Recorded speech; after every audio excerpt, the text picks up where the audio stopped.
The news day continues here on One News Now. I'm Riza Diaz. Now, show cause orders are coming your way. This is the Interior Department's warning to some organizers of the pre campaign activities of candidates for the 2022 elections. In today's Balitaan sa Maynila briefing, Undersecretary Martin Dino said a number of barangay and city officials can expect a show cause order from the agency. This is because some events in their jurisdiction did not observe proper health protocols. Dino said event organizers should secure their permits from local officials first before holding activities such as motorcades. Actually, may mga sinosyokos na kami na na cities at saka yung barangay, no? Kasi wala kaming power over yung mga kandidato dahil COMELEC lang ang pwede magsuspindi sa kanila o magkano eh. Pero yung mga organizer, diyan kami magko-concentrate. Dino added that even if the official campaign period is still months away, 2022 bets should already start following the guidelines released by the COMELEC. He stressed that public health and safety should be prioritized over early campaigning. Panawagan sa mga politiko, maging responsable kayo. Dahil unang-una, okay, show of force kayo ngayon eh. Dahil wala pang kampanya. Pero nagpapayabangan kayo sa dami ng mga umaattend sa inyo, yung mga kung halimbawa magkahawa ko yan, babayaran nyo ba yung gagastusin ng pamilya na yan pag na-ospital? maging responsable tayo. You make sure na nasusunod yung health protocol. Now, here are other developments in Philippine politics. Acción Democrático presidential bet Isko Moreno de Bagoso praised Cebu's tourism sector for the province's tourist attractions. During his dialogue with workers, he said Cebu's business leaders played a crucial role in sustaining local tourism. Moreno reiterated his plans to boost tourism infrastructure in Visayas by building bridges that will connect Cebu with Bohol and Negros. Partido Reforma standard-bearer Ping Lacson, meanwhile, vowed to end Kotong during his visit to his home province, Cavite. Lacson, his running mate Senator Tito Soto, and some of their senatorial bets talked to tricycle drivers, operators, and local leaders. The presidential candidate emphasized that the Filipino people will play a key role against corruption in the government. And another presidential, Bongbong Marcos, said unity will be the greatest gift that Filipinos will receive this Christmas. Marcos said his recent visit to Cebu gave him hope that the unity being shown by the people will usher a country to a brighter future.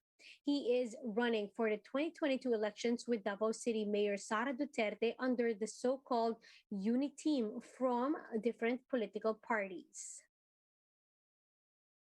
We'll be back with more stories after the break. Keep it here on One News.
watching One News Now. I'm Riza Diaz. New COVID 19 cases in the country continue to drop, but should we expect this to continue given the increased mobility during the holidays and the Omicron variant's threat? Let's get more answers and details with Professor Guido David. He's joining us over the phone. Professor, good afternoon. Hi, good afternoon, Riza, and to one. Sir, would like to ask again your insights. To which factors can we actually attribute the steady decrease in cases? Yeah, well, the steady decrease in cases was in our projections, but it's actually a pleasant surprise that it's decreasing this quickly. We're now down to an average of about 450 cases per day in the whole country and just 120 cases per day in the NCR. This is much lower than the plateauing that happened last year. And we can attribute this definitely to the increased vaccination, but we can also attribute this to the continued compliance with minimum public health standards. Mm-hmm. Professor Octa has already classified Metro Manila being a very low risk. What can you say about this? Yes, we classified Metro Manila as very low risk because the daily attack rate, which is the number of cases per 100,000 of population, has dropped below 1 in Metro Manila. And this is very low. Last year, we never had this incidence rate. So, and other metrics are also very low. So positivity rates down to 1%. The reproduction number is still at around 0.4, and hospital utilization is below 30%. It's about 25%. So all these numbers mean that everything is, very low. So that's why we classified NCR as very low risk. Well, that's very good news. But Professor Guido, can you tell us about places outside the capital region? Are there still areas with concerning COVID-19 situations? Actually, everything is decreasing outside, even outside the NCR. And we know that because, the total number is just 450 cases per day in the whole country. And so, we're not seeing an area that has an increase in cases, maybe a spike here and there, but nothing to be concerned about.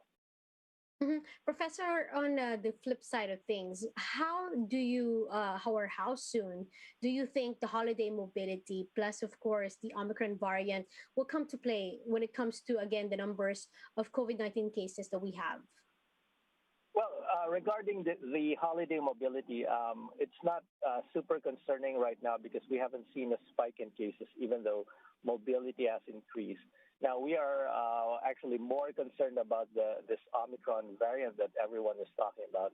And the reason for that is we're seeing increased transmissibility of the virus, meaning that the Omicron may even be more infectious compared to the Delta variant. We don't have a lot of information just yet, but what we do know is that it has already been detected in 38 countries. It is largely responsible for the increase in cases right now that we are seeing in South Africa.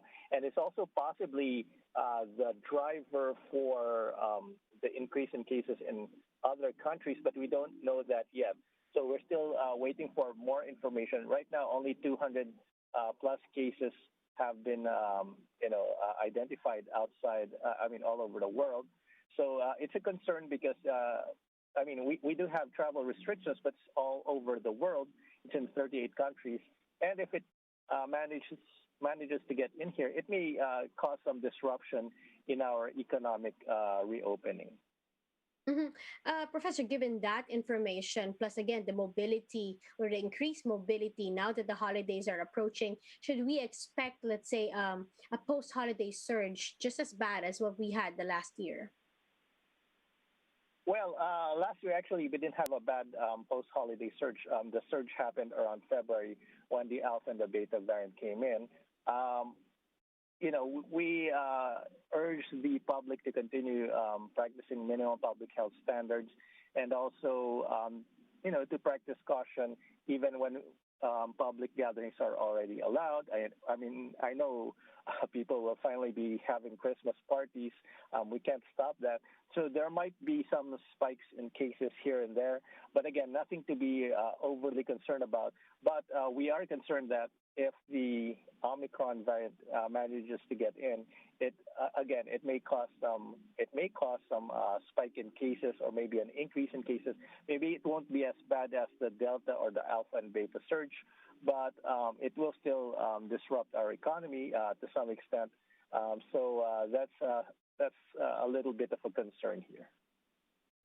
Finally, sir, since we are seeing a downtrend on cases, what advice can you give the government and LGUs to maintain this? Well, continued vaccination is very important, and as long as we have a surplus of vaccines, we should really get to the administering of booster shots, which is also important to keep cases low. The government and also the local government should also look to scale up testing and contact tracing while there's no surge right now. I mean, while the cases are low, so that our systems will be set up just in case the Omicron variant manages to enter the country. And of course, our hospitalization, our quarantine facilities should all be set up for that. Well, thank you as always for your time and sharing with us your insights. That's Professor Guido David of the Octa Research Group. Now let's take a quick look at today's other top stories. Oil prices cuts in the country are set this week as worries over the Omicron variant sank global prices.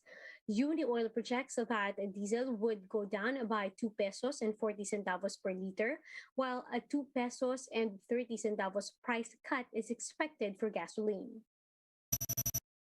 The Philippines collected another silver medal in the ongoing Asian Para Youth Games in Bahrain.